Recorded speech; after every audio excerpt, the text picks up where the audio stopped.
unahin na natin ang pagbabalat at paghihiwa ng sibuyas.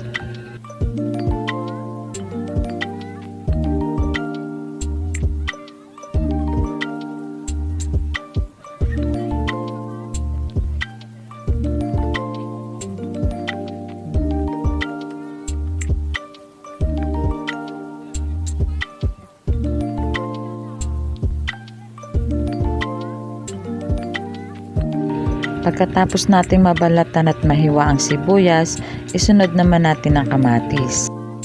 Kailangan na nahugasan na natin ang kamatis bago natin hiwain.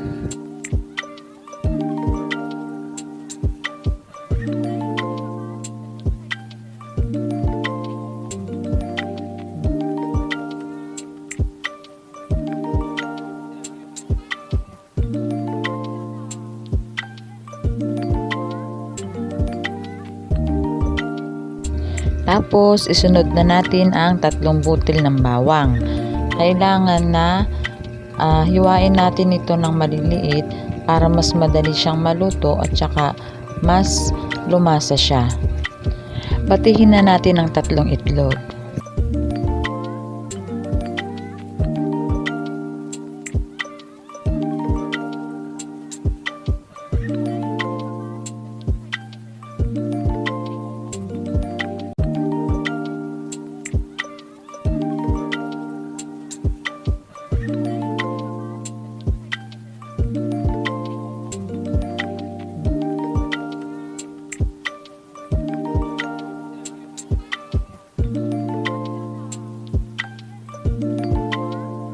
Sa ginisa nating sibuyas at bawang, ilagay lang natin ang kamatis.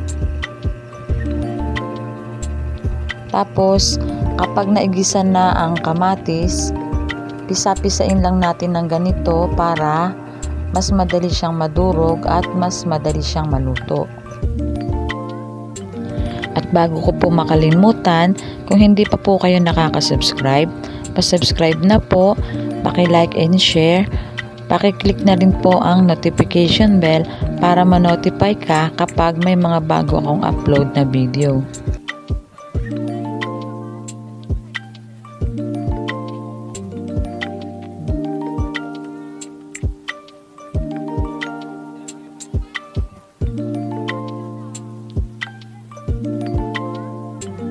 Magdagdag na rin po tayo ng pampalasa. Naglagay lang po ako dito ng kaunting magic sarap para lang po ma-increase yung linamnam ng niluluto natin. Magdagdag na rin po tayo ng kaunting asin. Sa pagdadagdag po ng asin, nakadepende po sa inyo kung mataas o mababa sa maalat ang panglasa ninyo. Kung mataas po sa maalat ang panglasa ninyo, magdagdag lang po ng asin at kung mababa naman, magbawas lang po. At kung sa tingin po ninyo natunaw na yung pampalasa na inilagay natin, ilagay na po natin ang itlog. Habang inilalagay po natin ng itlog, haluin lang po ng dahan-dahan. Tapos tuloy-tuloy lang po sa paghalo hanggang sa maluto na. Ilagay na rin po natin ang celery para po habang naluluto yung itlog, sabay na rin po siyang naluluto. Haluin lang po mabuti hanggang sa maluto na. Kapag ganyan na po yung itsura niya, okay na po yan. Ready to serve na po. Thanks for watching. Hanggang sa mga susunod na video, samahan niyo po ako.